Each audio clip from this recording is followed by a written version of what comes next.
by the authority vested upon me by the Almighty God, as a minister of the gospel of the Lord Jesus Christ, and entrusted by the President, Founder, Spiritual Director, no other than Bishop Brother Eddie C. Villanueva, and in honor of our beloved, the late Dr. Dory J. Villanueva, and Mayor Johnny Villanueva Tugna, and in behalf of Reverend Joby Villanueva Vinalia, our Executive Vice President ng JL Church Worldwide, Senator Joel Villanueva, our Senior Vice President for International Affairs, and Mayor John Villanueva, our Senior Vice President for National Affairs.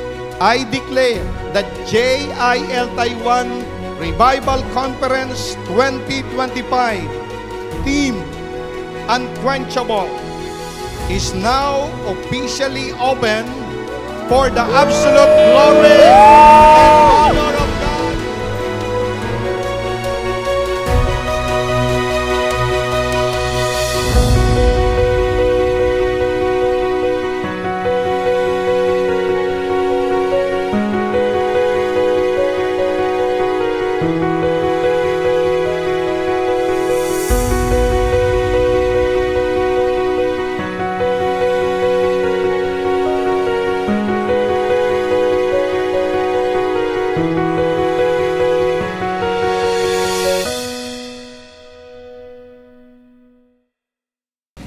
Bro, ngayong day 1, anong inaabangan mo?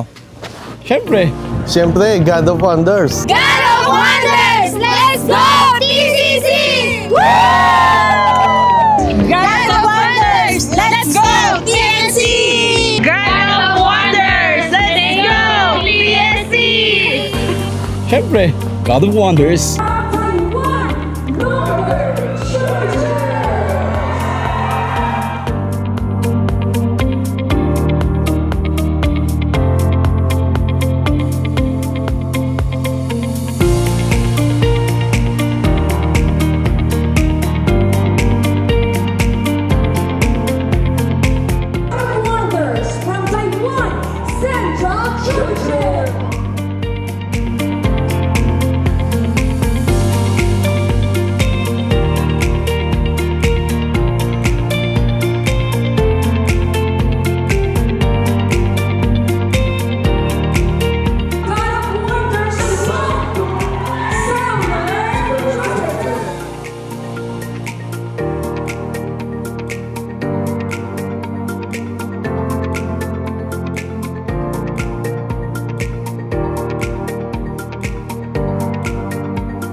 Matatapos po ang ating mga problema, matatapos po ang mga pagsubok, matatapos po ang mga paghihirap. Pero yung pong apoy ng pag-ibig at pananampalatayang itatanim ng Santong Espiritu sa ating mga puso, kailanman po ay hindi maaapula. Ito po ay maglalagablab magpakailan, kailan pa man. Amen po ba?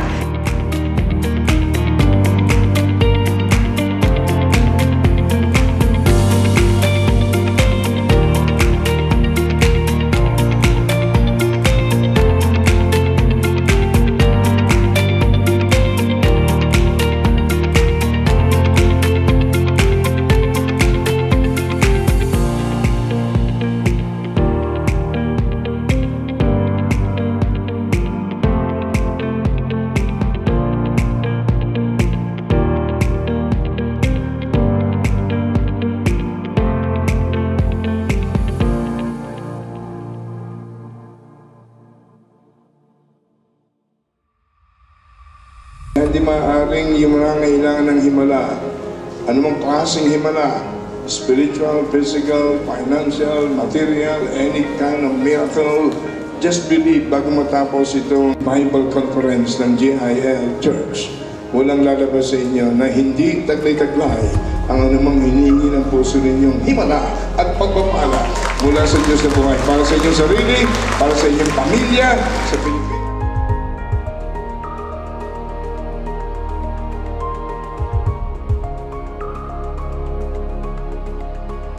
ang mga unquenchable, hindi nagiging kontento sa mababaw na relasyon sa Diyos. Sabi ko po, sa mababaw na relasyon sa Diyos. Ang mga unquenchable, gusto nila ng malalim na relasyon sa Diyos. Taas nga po ang kamay ng mga may gustong malalim na relasyon sa Diyos. Ayan.